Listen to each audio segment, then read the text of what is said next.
Hey guys, thinking things lately. I've been planning on doing some things to utilize my time better. I think to make my time, the time that I have, more productive, more meaningful.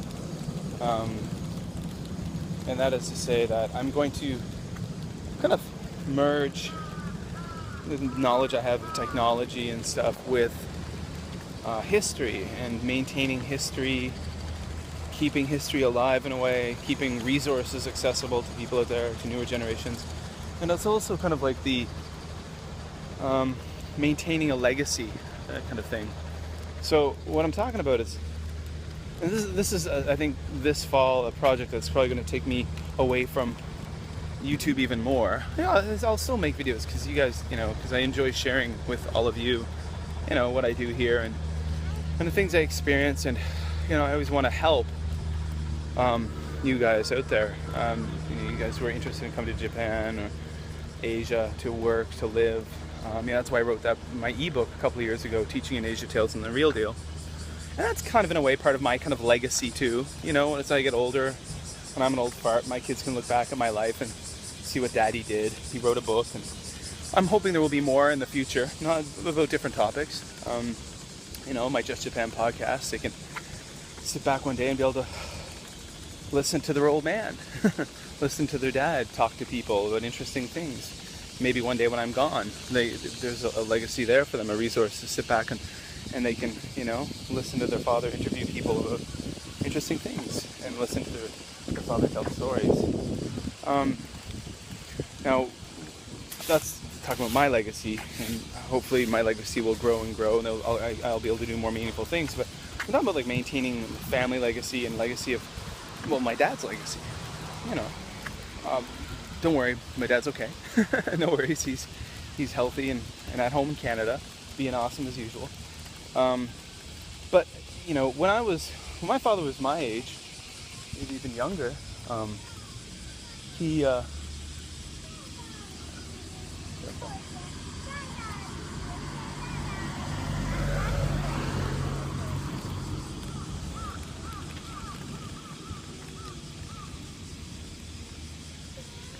sorry guys, just crossing the road. Had to focus.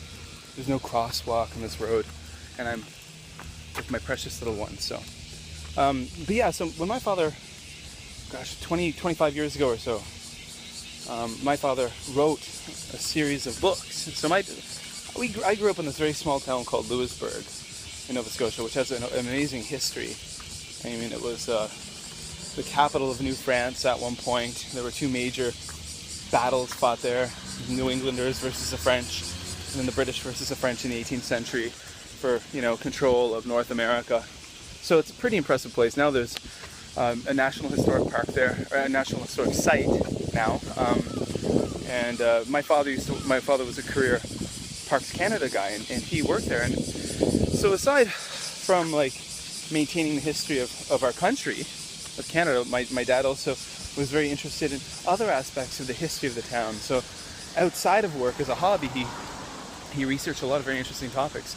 He wrote a book about the history of the Louisbourg Lighthouse, which was the first lighthouse in North America, or in Canada anyway, Canada, I believe, maybe North America, I think Canada. And he wrote a history about that. He wrote a history of the local Catholic Church, which we remember of the parish, Stella-Maris. He wrote a history of the Louisbourg brass bands, and that's probably the only information out there was collected by my father.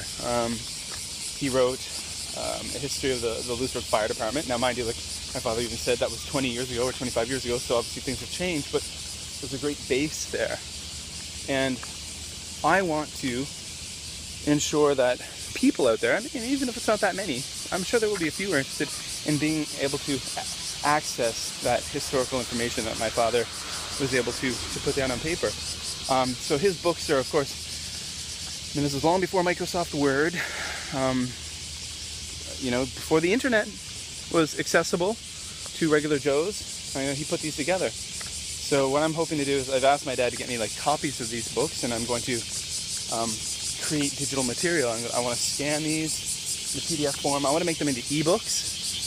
that can be distributed for free, that people can just, so it's not like an Amazon or anything like that, because I don't think you can give free books in Amazon. I think it's a minimum of like, it's got to be 99 cents or something like that. So I want these to be completely accessible. So then, once I can digitize all these books and have them available like in ebook form, PDF form, then of course, I want a way for people to access them readily. So, either a website of some type. I don't know if we'll start off with maybe a WordPress blog or something, or somewhere where people can access this material, these books, because it would be a shame if people couldn't find out these wonderful little histories. So that's kind of like the project I'm planning on taking on this fall. And we'll see what I can do with that, and maybe even get more creative with it, more interesting. So, and then, my father's done a lot of amazing things in his life, and the older I get, and as I'm a father now, and I look at the achievements my dad has made, I'm more and more impressed all the time. And so there you go. I'm gonna.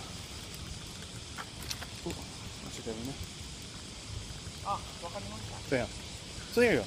I get distracted sometimes when there's people close by. So I'm going to get back to you on that more. I haven't received the materials and really even thought about how exactly I'm going to do it, but I'm starting to kind of plan that out. So there you go. There's my kind of legacy maintaining thing. Legacy building, legacy maintaining, legacy maintenance. And then even just sharing history, because that's such an important thing, especially if you're a Canadian in 2014, when the current government, the Conservative government, is just slashing and burning everything from all the resources, the Parks Canada, Environment Canada, Archives Canada. They're shutting up archives all over the place, so regular people, even researchers, can't access information. They're slashing human resources of so many wonderful departments left and right. They're closing things down. They're muzzling scientists. They're doing all kinds of horrible things. So it's good in a little way to get more history out there to the people, because something we should all be able to access. All right, guys, take care. Kevin, just kind of off talking. I'm on my way to IKEA with my daughter. I'm gonna go buy a new toy box for my son for his toy trains. His collection grows, the box doesn't, so it's time to get a new one. All right, guys, take care. Check out the links below to my podcast, the Just for Fan podcast, and everything else. Take care.